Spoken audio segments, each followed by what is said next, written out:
Of course, it must always be remembered that it is the dollars that count, not the number of buyers or sellers. A few great capitalists having advance information which they regard as accurate may more than counterbalance thousands of small traders who hold an opposite opinion. In fact, this is a condition very frequently seen, as explained in a previous chapter, even the operations of an individual. Investors usually have an effect on prices pretty accurately adjusted to his opinions. When he believes prices are low and everything favors an upward movement, he will strain his resources in order to accumulate as heavy a load of securities as he can carry. After a fair advance, if he sees the development of some factor which might cause a decline, though he doesn't really believe it will, he thinks it wise to lighten his load somewhat and make sure of some of his accumulated profits. Later, when he feels that prices are high enough, he is a liberal seller, and if some danger appears while the level of quoted values continues high, he cleans house to be ready for whatever may come. Then, if what he considers an unwarranted speculation carries prices still higher, he is very likely to sell a few hundred shares short by way of occupying his capital in his mind. It is, however, the variation of opinion among different men that has the largest influence in making the market responsive to changing conditions. A development which causes one trader to lighten his line of stocks may be regarded as harmless or even beneficial by another, so that he maintains his position or perhaps buys more. Out of a worldwide mixture of varying ideas, personalities, and information emerges the average level of prices, the true index number of investment conditions. The necessary result of the above line of reasoning is that not only probabilities, but even rather remote possibilities are reflected in the market. Hardly any event can happen of sufficient importance to attract general attention, which some process of reasoning cannot construe as bullish and some other process interpret as bearish. Doubtless even our old friend of the news columns to the effect that the necessary activities of a nation of 90 million souls create and maintain a large volume of business may influence some red-blooded optimist to buy 100 Union, but the grouchy pessimist who has eaten too many donuts for breakfast will accept the statement as an evidence of the scarcity of real bull news and will likely enough sell 100 Union short on the strength of it. It is the overextended speculator who causes most of the fluctuations that look absurd to the sober observer. It does not take much to make a man buy when he is short of stocks, up to his neck. A bit of news which he would regard as insignificant at any other time will then assume an exaggerated importance in his eyes. His fears increase in geometrical proportion to the size of his line of stocks. Likewise, the overloaded bull may begin to throw his stocks on some absurd story of a war between Honduras and Romania without even stopping to look up the geographical location of the countries involved. Fluctuations based on absurdities are always relatively small. They are due to an exaggerated fear of what the other fellow may do. Personally, you do not fear a war between Honduras and Romania, but may not the rumor be seized upon by the bears as an excuse for a raid, and you have too many stocks to be comfortable if such a break should occur. Moreover, even if the bears do not raid the market, will there not be a considerable number of persons who, like yourself, will fear such a raid and will therefore lighten their load of stocks, thus causing some decline? The professional trader, following this line of reasoning to the limit, eventually comes to base all his operations for short turns in the market not on the facts, but on what he believes the facts will cause others to do, or more accurately perhaps, on what he sees that the news is causing others to do, for such a trader is likely to keep his finger constantly on the pulse of buying and selling as it throbs on the floor of the exchange or is recorded on the tape. The non-professional, however, will do well not to let his mind stray too far into the unknown territory of what others may do. Like the day theory of values, it is dangerous ground in that it leads toward the abdication of common sense, and after all, others may not prove to be such fools as we think they are. While the market is likely to discount even a possibility, the chances are very much against our being able to discount the possibility profitably. In this matter of discounting, as in connection with most other stock market phenomena, the most useful hint that can be given is to avoid all efforts to reduce the movement of prices to rules, measures or similarities and to analyze each case by itself. Historical parallels are likely to be misleading. Every situation is new, though usually composed of familiar elements. Each element must be weighed by itself and the probable result of the combination estimated. In most cases, the problem is by no means impossible, but the student must learn to look into the future and to consider the present only as a guide to the future. Extreme prices will come at the time when the news is most emphatic and most widely disseminated. When that point is passed, the question must always be, what next? V. Confusing the personal with the general. In a previous chapter, the fact has been mentioned that one of the greatest difficulties encountered by the active trader is that of keeping his mind in a balanced and unprejudiced condition when he is heavily committed to either the long or short side of the market. Unconsciously to himself, he permits his judgment to be swayed by his hopes. A former large speculator on the Chicago Board of Trade, after being short of the market and very bearish on wheat for a long time, one day surprised all his friends by covering everything, going long a moderate amount and arguing violently on the bull side. For 2 days he maintained this position, but the market failed to go up. He then turned back to the short side and had even more bear arguments at his tongue's end than before. To a certain extent he did this to test the market, but still more to test himself, to see whether by changing front and taking the other side, he could persuade himself out of his bearish opinions. When even this failed to make any real change in his views, he was reassured and was ready for a new and more aggressive campaign on the short side.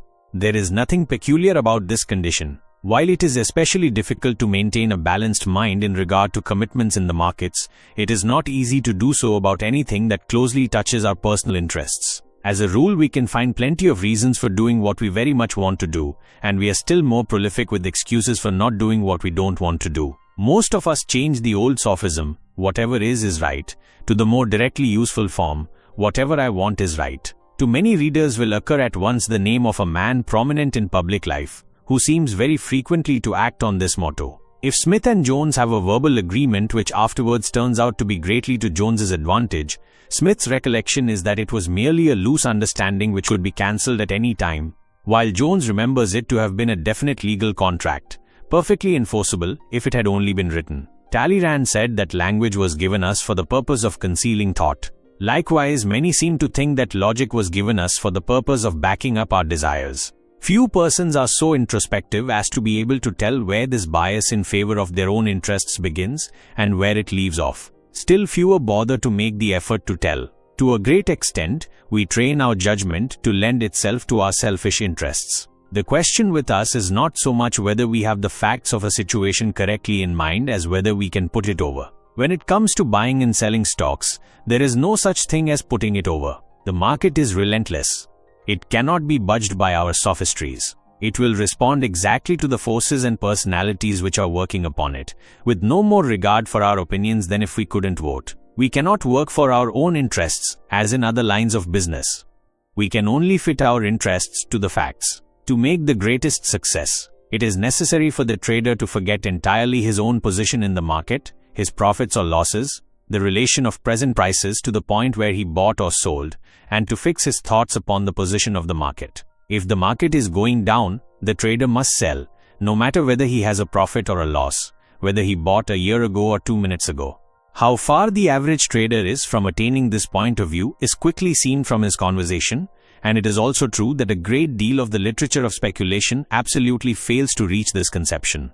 You have 5 coins profit, you had better take it, advises the broker. Perhaps so, if you know nothing about the market, but if you understand the market, the time to take your profit is when the upward movement shows signs of culminating, regardless of your own deal. Stop your losses, let your profits run, is a saying which appeals to the novice as the essence of wisdom, but the whole question is where to stop the losses and how far to let the profits run. In other words, what is the market going to do?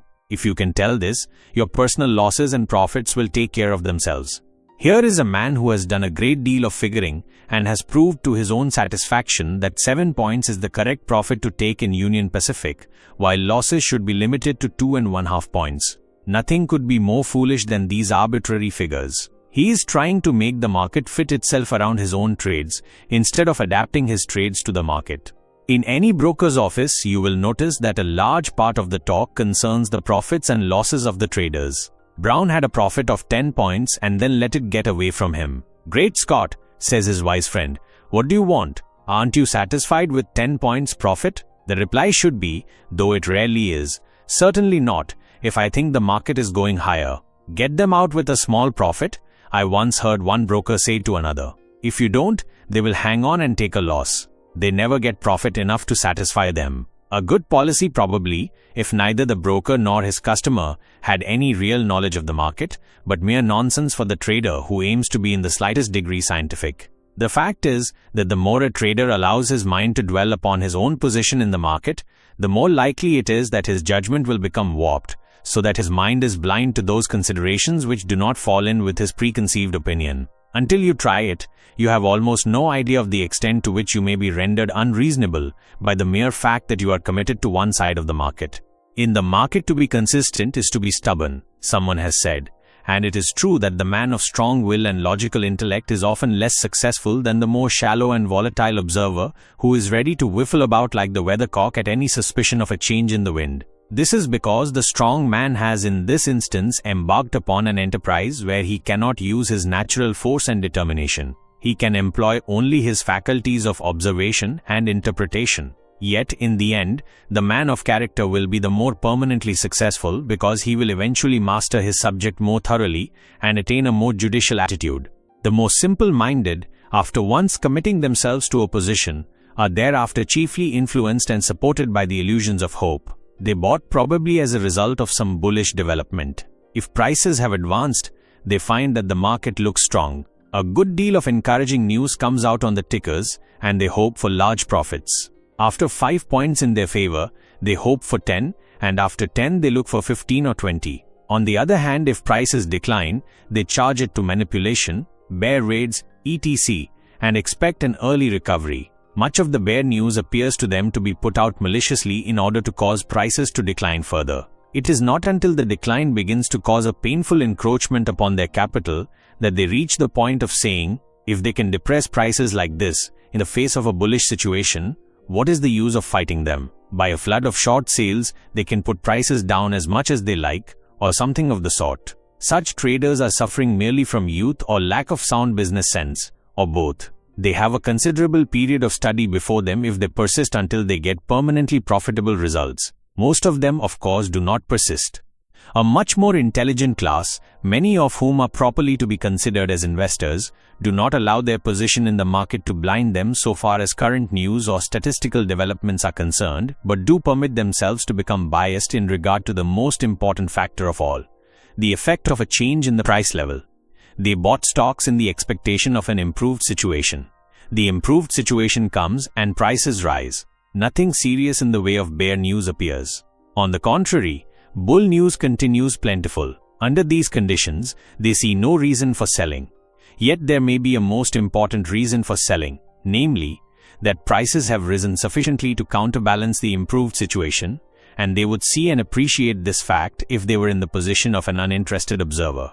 One of the principal reasons why investors of this class allow themselves to become confused as to the influence of the price level is because a bull market nearly always goes unreasonably high before it culminates. The investor has perhaps in several previous instances sold out at what he thought was a fair price level, only to see the public run away with the market to a point where his profits would have been doubled if he had held on. It is in such cases that an expert knowledge of speculation is essential. If the investor has not this knowledge and cannot obtain the dependable advice of one who has it, then he must content himself with more moderate profits and forego the expectation of getting the full benefit of the advance. But with a fair knowledge of speculative influences, he can fix his mind on the development of the campaign regardless of his own holdings and can usually secure a larger profit than if he depended merely upon ordinary business common sense. The mistake is made when, without any expert knowledge of speculation, he permits himself to hold on in the hope of higher prices after a level has been reached which has fairly discounted improved business conditions.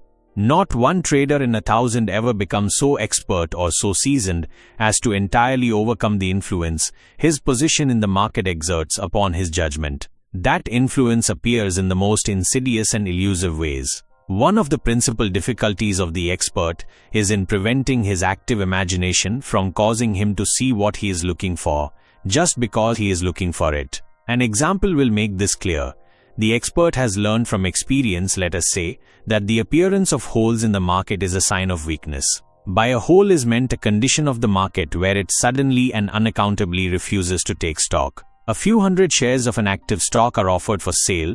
Sentiment is generally bullish, but there is no buyer for that stock. Prices slip quickly down half a point or a point before buyers are found. This in an active stock is unusual, And although the price may recover, the professional does not forget this treacherous failure of the market to accept moderate offerings. He considers it a sign of an overbought market.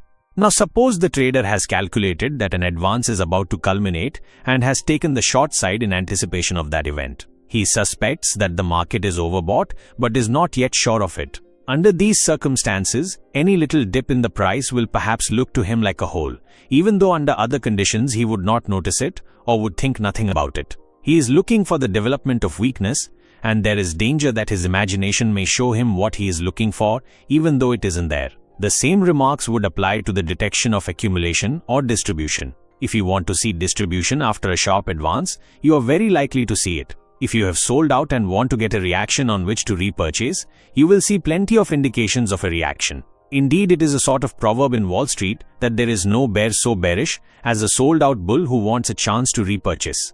In the study of so-called technical conditions of the market, a situation often appears which permits a double construction. Indications of various kinds are almost evenly balanced. Some things might be interpreted in two different ways, and a trader not already interested in the market would be likely to think it wise to stay out until he could see his way more clearly. Under such circumstances, you will find it an almost invariable rule that the man who was long before this condition arose will interpret technical conditions as bullish, while the man who was and remains short sees plain indications of technical weakness. Somewhat amusing but true. In this matter of allowing the judgment to be influenced by personal commitments, very little of a constructive or practically helpful nature can be written except the one word, don't.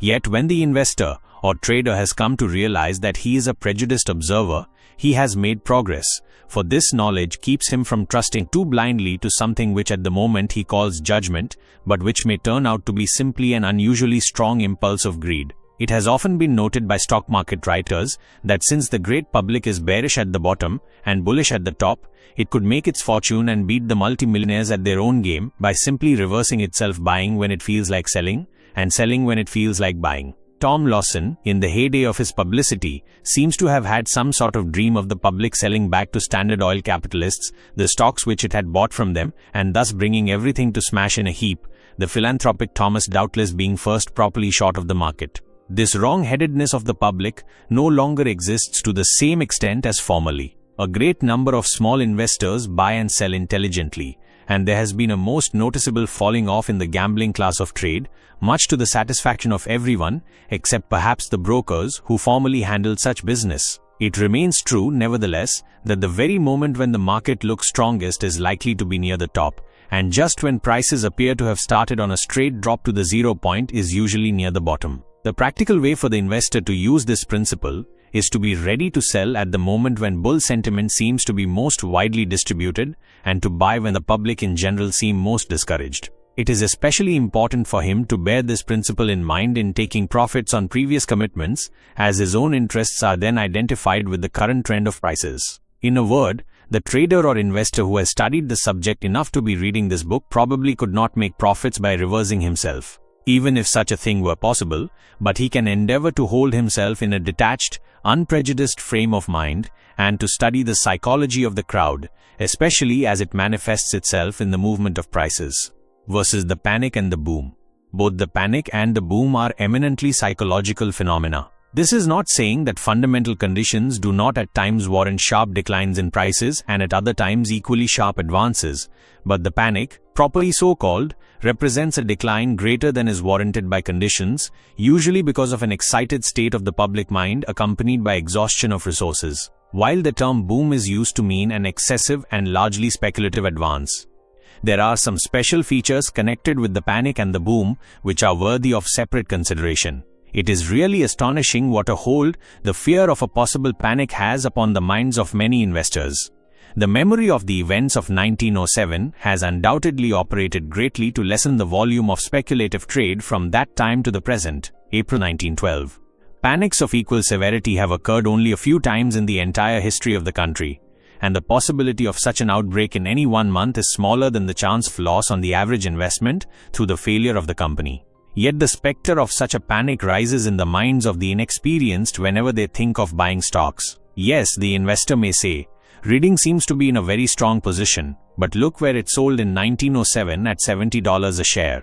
It is sometimes assumed that the low prices in a panic are due to a sudden spasm of fear, which comes quickly and passes away quickly. This is not the case. In a way, the operation of the element of fear begins when prices are near the top. Some cautious investors begin to fear that the boom is being overdone and that a disastrous decline must follow the excessive speculation for the rise. They sell under the influence of this feeling. During the ensuing decline, which may run for years, more and more people begin to feel uneasy over business or financial conditions, and they liquidate their holdings. This caution or fearfulness gradually spreads, increasing and decreasing in waves, but growing a little greater at each successive swell. The panic is not a sudden development, but is the result of causes long accumulated. The actual bottom prices of the panic are more likely to result from necessity than from fear. Those investors who could be frightened out of their holdings are likely to give up before the bottom is reached. The lowest prices are usually made by sales for those whose immediate resources are exhausted. Most of them are taken by surprise and could raise the money necessary to carry their stocks if they had a little time, but in the stock market, time is the essence of the contract and is the very thing that they cannot have.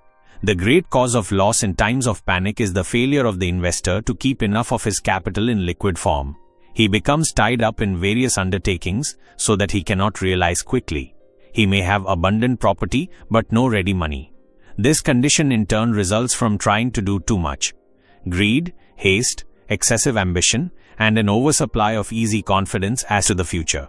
It is noticeable in panic times that a period arrives when nearly everyone thinks that stocks are low enough, yet prices continue downward to a still lower level. The result is that many investors, after thinking that they have loaded up near the bottom, find that it was a false bottom and are finally forced to throw over their holdings on a further decline. This is due to the fact mentioned above that final low prices are the result of necessities, not of opinions. In 1907, for example, everyone of good sense knew perfectly well that stocks were selling below their value. The trouble was that investors could not get hold of the money with which to buy. The moral is that low prices after a prolonged bear period are not in themselves a sufficient reason for buying stocks. The key to the situation lies in the accumulation of liquid capital, which is most quickly evidenced by a rapid recovery of the excessive deposits over loans in the New York clearinghouse banks, excluding the trust companies in which loans are more varied. This subject, however, takes us outside our present field. It is to a great extent because the last part of the decline in a panic has been caused not by public opinion or even by public fear, but by necessity arising from absolute exhaustion of available funds, that the first part of the ensuing recovery takes place without any apparent reason. Traders say the panic is over, but stocks cannot go up much under such bearish conditions as now exist. Yet stocks can and do go up because they are merely regaining the natural level from which they were depressed by bankrupt sales, as we would say in discussing dry goods. Perhaps the word fear has been overworked in the discussion of stock market psychology. It is only the very few who actually sell their stocks under the direct influence of the emotion of fear, but a feeling of caution strong enough to induce sales or even a fixed belief that declining prices in themselves constitute a sort of modification of fear, and they have the same result as far as prices are concerned.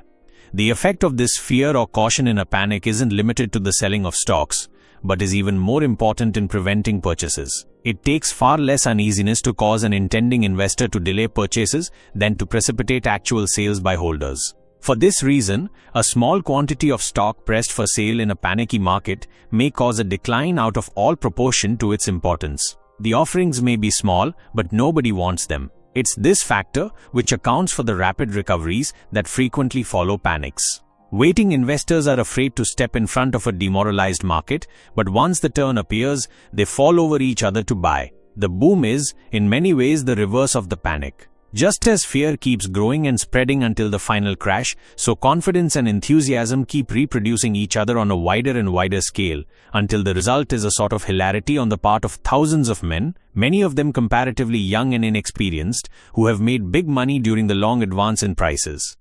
These imaginary millionaires appear in a small swarm during every prolonged bull market, only to fall with their wings singed as soon as prices decline. Such speculators are, to all practical intents and purposes, irresponsible. It's their very irresponsibility which has enabled them to make money so rapidly on advancing prices. The prudent man gets only moderate profits in a bull market. It's the man who trades on shoestring margins who gets the biggest benefit out of the rise. And when such mushroom fortunes have accumulated, the market may fall temporarily into the hands of these daredevil spirits, so that almost any recklessness is possible for the time. It's this kind of buying which causes prices to go higher after they're already high enough, just as they go lower in a panic after they're plainly seen to be low enough. When prices get above the natural level, a well-judged short interest begins to appear. These shorts are right, but right too soon. In a genuine bull market, they are nearly always driven to cover by a further rise, which is, from any common sense standpoint, unreasonable. A riot of pyramided margins drives the sane and calculating short seller temporarily to shelter. A psychological influence of a much wider scope also operates to help a bull market along to unreasonable heights. Such a market is usually accompanied by rising prices in all lines of business, and these rising prices always create, in the minds of businessmen, the impression that their various enterprises are more profitable than is really the case. One reason for this false impression is found in stocks of goods on hand.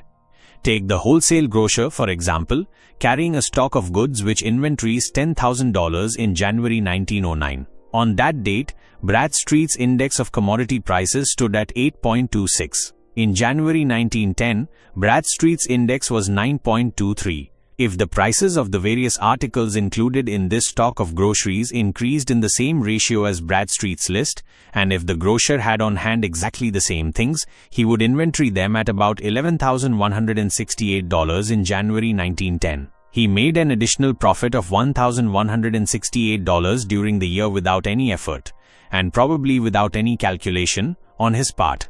But this profit was only apparent, not real, for he couldn't buy any more with the $11,168 in January 1910 than he could have bought with the $10,000 in January 1909. He is deceived into supposing himself richer than he really is, and this false idea leads to a gradual growth of extravagance and speculation in every line of business and every walk of life. The secondary results of this delusion of increased wealth because of rising prices are even more important than the primary results.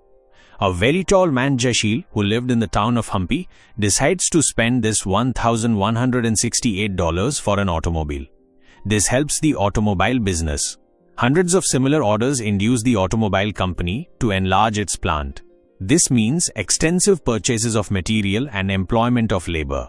The increased demand resulting from a similar condition of things in all departments of industry produces, if other conditions are favorable, a still further rise in prices. Hence, at the end of another year, the grocer perhaps has another imaginary profit, which he spends in enlarging his residence or buying new furniture, etc. The stock market feels the reflection of all this increased business and higher prices.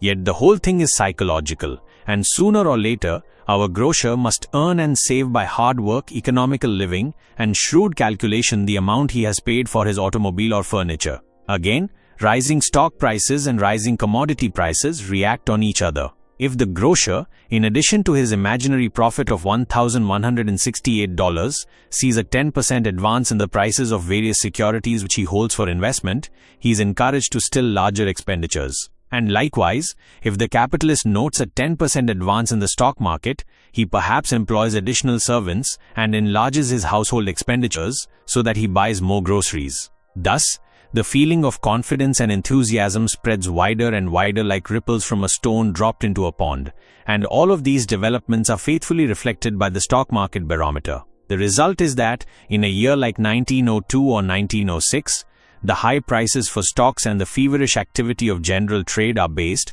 to an entirely unsuspected extent, on a sort of pyramid of myths, mistaken impressions, most of which may be traced, directly or indirectly, to the fact that we measure everything in money, and always think of this money measure as fixed and unchangeable. While in reality, our money fluctuates in value just like iron, potatoes, or fruit of the loom. We are accustomed to figuring the money value of wheat, but we get a headache when we try to reckon the wheat value of money. When a fictitious situation like this begins to go to pieces, the stock market, fulfilling its function as a barometer, declines first, while general business continues active. Then the money sharks of Wall Street get themselves roundly cursed by the public, and there's a widespread desire to wipe them off the earth in summary fashion.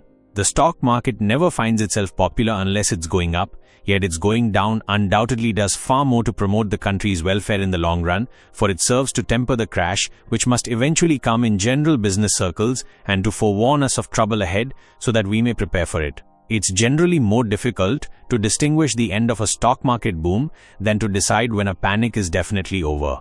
The principle of the thing is simple enough, however. It was an oversupply of liquid capital that started the market upward after the panic was over. Similarly, it's exhaustion of liquid capital which brings the bull movement to an end.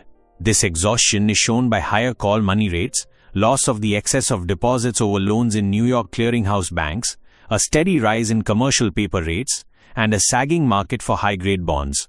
A very tall man, Jeshil, who lived in the town of Hampi, soon come to know that there are two general classes of minds whose operations are reflected in prices. These classes might be named the impulsive and the phlegmatic. The impulsive operator says, for example, conditions, both fundamental and technical, warrant higher prices. Stocks are a purchase. Having formed this conclusion, he proceeds to buy. He doesn't try or expect to buy at the bottom. On the contrary, he is perfectly willing to buy at the top so far, provided he sees prospects of a further advance. When he concludes that conditions have turned bearish or that the advance in prices has over-discounted previous conditions, he sells out. The phlegmatic type of investor, on the other hand, can hardly ever be persuaded to buy on an advance. He reasons, prices frequently move several points against conditions, or at least against what the conditions seem to me to be. The sensible thing for me to do is to take advantage of these contrary movements. Hence, when he believes stocks should be bought, he places an order to buy on a scale. His thought is, it seems to me stocks should advance from these prices, but I am not a soothsayer, and prices have often declined 3 points when I felt just as bullish as I do now. So I'll place orders to buy every half point down for 3 points. These speculators are a crazy lot, and there's no knowing what passing breeze might strike them that would cause a temporary decline of a few points. Among large capitalists, and especially in the banking community, the phlegmatic type naturally predominates. Such men have neither the time nor the disposition to watch the ticker closely, and they nearly always disclaim any ability to predict the smaller movements of prices. They are entirely ready, nevertheless, to take advantage of these small fluctuations when they occur. And having plenty of capital, they can easily accomplish this by buying or selling on a scale. As a matter of fact, the market is usually full of scale orders, and the knowledge of this and of the way in which such orders are handled is decidedly helpful in judging the tone and technical position of the market from day to day. The two types of operators above described are always working against each other. The buying or selling of the impulsive trader tends to force prices up or down, while the scale orders of the phlegmatic class tend to oppose any movement. For example, let us suppose that banking interests believe conditions to be fundamentally sound, and that the general trend of the market will be upward for some time to come. Orders are therefore placed by various persons to buy stocks every point down, or every half, quarter, or even eighth point down. On the other hand, the active flow traders find that, owing to some temporary unfavorable development, a following can be obtained on the bear side. They perceive the presence of scale orders, but they think enough stocks will come out on the decline to fill the scale orders and leave a balance over. To put it another way, the floating supply of stocks has become, at the moment, larger than can comfortably be tossed about from hand to hand by the in and out class of traders. The market must decline until a part of this floating supply is absorbed by the scale orders which underlie current prices. These conditions produce what is commonly called a reaction. Once this surplus floating supply of stocks is absorbed by standing orders, the market is ready to start upward again. If the general trend is upward, far less resistance will be encountered on the advance than was met on the reaction, hence prices rise to a new high level. Then profit-taking sales will be met on limited or scale orders at various prices, and as the market advances, the floating supply will gradually increase until it again becomes unwieldy and another reaction is necessary. Eventually, a level is reached, or some change in conditions appears, which causes these scale buying orders to be partially or entirely withdrawn, and selling orders to be substituted on a scale up. The bull market will not go much further after this change takes place. It has now become easier to produce declines than advances. The situation is the reverse of that above, and a bear market follows. Commonly, there's a considerable period around top prices when scale buying orders are still found on declines, but profit-taking sales are also met on advances, so that the market is kept fluctuating within comparatively narrow limits for a month or more. In fact, it's likely to be kept on this level so long as public buying continues greater than public selling. This is sometimes called distribution. A similar period of accumulation often occurs after a bear market has run its course and before any important advance appears. A close watch of transactions or a study of continuous quotations published in certain newspapers often enables the experienced trader to discover when the important of these scale orders are withdrawn or reversed. A bull market which is full of scale buying orders encounters support, so-called, on declines. Bears are timid about driving down prices because they're continually losing their stocks. They say that very little stock comes out on declines, hence there's a certain appearance of caution in the way the market goes down, and the activity of trade shows, in a broad way, a falling off at lower prices. On the advances, however, a following is obtained and activity increases. Toward the end of the bull market, a change is noticeable. The activity of trade shows, in a broad way, a falling off at lower prices. On the advances, however, a following is obtained and activity increases. Toward the end of the bull market, a change is noticeable. Prices go down easily and on larger transactions, while advances are sluggish and opposition is met at higher levels where profit-taking orders have been placed. The very day when scale buying orders in a stock are withdrawn can oftentimes be distinguished. In a bear market, pressure appears in place of support. The scale orders are mostly to sell as the market rises. Only a small following of purchasers is obtainable on advances, hence the activity of business, in a general way, falls off as prices go up. The end of the bear market is marked by the reappearance of support and the removal of pressure so that prices rebound quickly and sharply from declines. The common assumption is that this support or pressure is supplied by manipulators, but it is quite as likely to result from the scale operations of hundreds of different persons, whose mental makeup prevents them from buying or selling in the impulsive way. The mental attitude of the individual. In previous chapters, we have seen that many, if not most, of the eccentricities of speculative markets, commonly charged to manipulation, are in fact due to the peculiar psychological conditions which surround such markets. Especially, and more than all else together, these erratic fluctuations are the result of the efforts of traders to operate, not on the basis of facts, nor on their own judgment as to the effect of facts on prices, but on what they believe will be the probable effect of facts or rumors on the minds of other traders. This mental attitude opens up a broad field of conjecture which is not limited by any definite boundaries of fact or common sense. Yet it would be foolish to assert that assuming a position in the market based on what others will do is a wrong attitude. It is confusing to the uninitiated, and first efforts to work on such a plan are almost certain to be disastrous. But for the experienced it becomes a successful, though of course never a certain method. A child's first efforts to use a sharp tool are likely to result in bloodshed, but the same tool may trace an exquisite carving in the hands of an expert. What then should be the mental attitude of the intelligent buyer and seller of securities? The long-term investor, buying outright for cash and holding for a liberal profit, need only consider this matter enough to guard against becoming confused by the vagaries of public sentiment or by his own inverted reasoning processes. He will get the best results by keeping his eyes single to two things: facts and prices, the current rate of interest, the earning power of the corporations whose stocks he buys, the development of political conditions as affecting invested capital, and the relation of current prices to the situation as shown by these three factors. These constitute the most important food for his mind to work upon. When he finds himself wandering off into a consideration of what they will do next, or what effect such and such events may have on the sentiment of speculators, he cannot do better than to bring himself up with a short turn and sternly bid himself back to common sense. For the more active trader, the situation is different. He need not be entirely unregardful of values or fundamental conditions, but his prime object is to go with the tide. That means basing his operations to a great extent on what others will think and do. His own mental attitude, then, is a most important part of his equipment for success. First, the trader must be a reasoning optimist. A more horrible fate can scarcely be imagined than the shallow pessimism of many market habitues, whose minds, incapable of grasping the larger forces beneath the movements of crisis, take refuge in a cynical disbelief in pretty much everything that makes life worth living.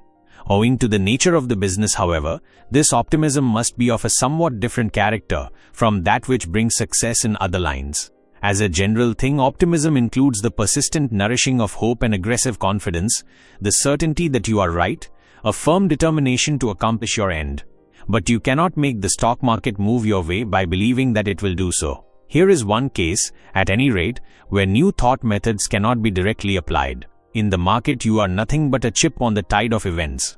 Optimism then must consist in believing not that the tide will continually flow your way, but that you will succeed in floating with the tide. Your optimism must be, in a sense, of the intellect, not of the will. An optimism based on determination would, in this case, amount to stubbornness.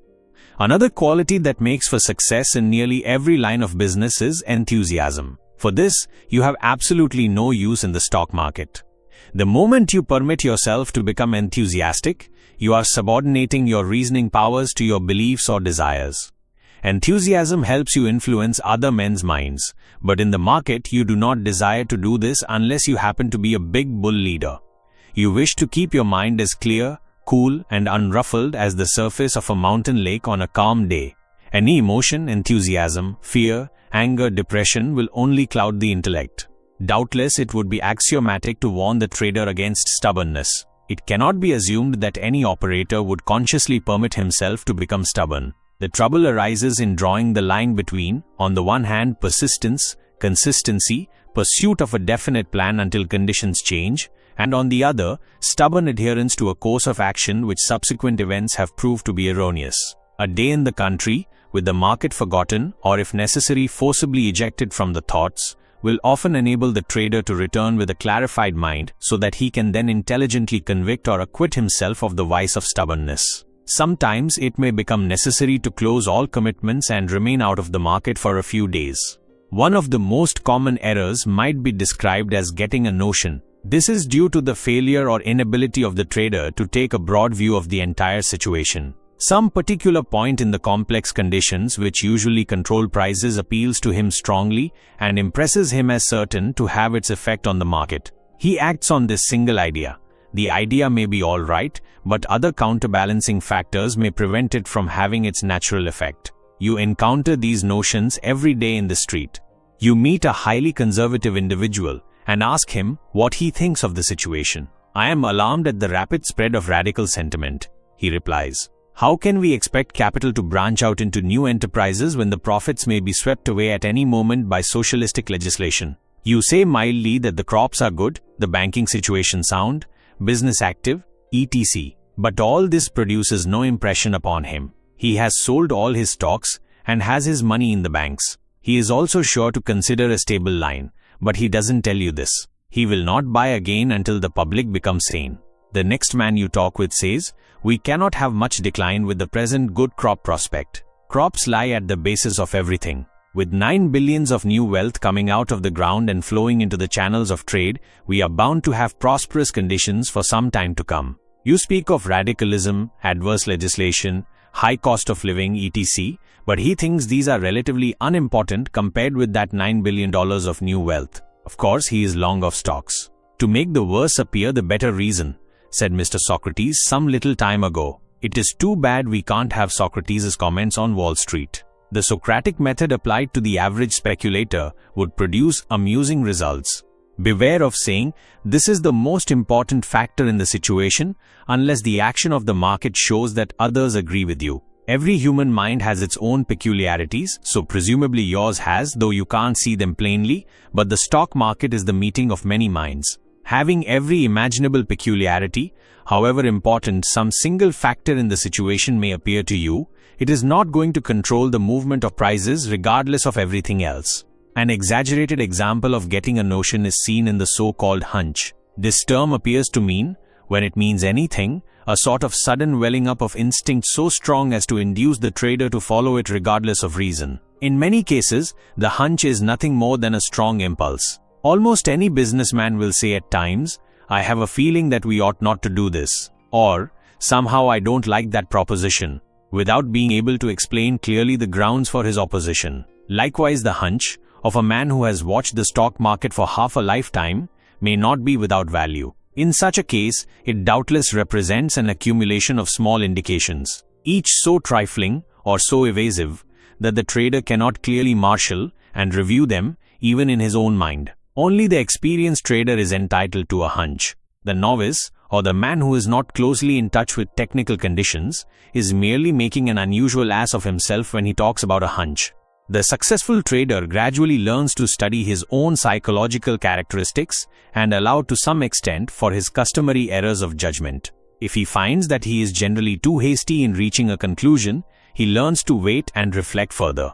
After making his decision, he withdraws it and lays it up on a shelf to ripen. He makes only a part of his full commitment at the moment when he feels most confident, holding the remainder in reserve. If he finds that he is usually overcautious, he eventually learns to be a little more daring to buy a part of his line while his mind is still partially enveloped in the mists of doubt. Most of the practical suggestions which can be offered are necessarily of a somewhat negative character. We can point out the errors to be avoided much more successfully than we can lay out a course of positive action. But the following summary may be useful to the active trader. 1. Your main purpose must be to keep the mind clear and well balanced. Hence, do not act hastily on apparently sensational information, do not trade so heavily as to become anxious, and do not permit yourself to be influenced by your position in the market. 2. Act on your own judgment, or else act absolutely and entirely on the judgment of another, regardless of your own opinion. Many cooks spoil the broth. 3. When in doubt, keep out of the market. Delays cost less than losses. 4. Endeavor to catch the trend of sentiment, even if this should be temporarily against fundamental conditions. It is nevertheless unprofitable to oppose it. 5. The greatest fault of 99 out of 100 active traders is being bullish at high prices and bearish at low prices. Therefore, refuse to follow the market beyond what you consider a reasonable climax, no matter how large the possible profits that you may appear to be losing by inaction. The field covered by these chapters is to a great extent new. As it becomes more thoroughly cultivated, it may be possible to speak with more scientific definiteness. In the meantime, the author hopes that his comments and suggestions may be of some service in helping readers to avoid unwise risks and to apply sound principles of analysis to the investment or speculative situation.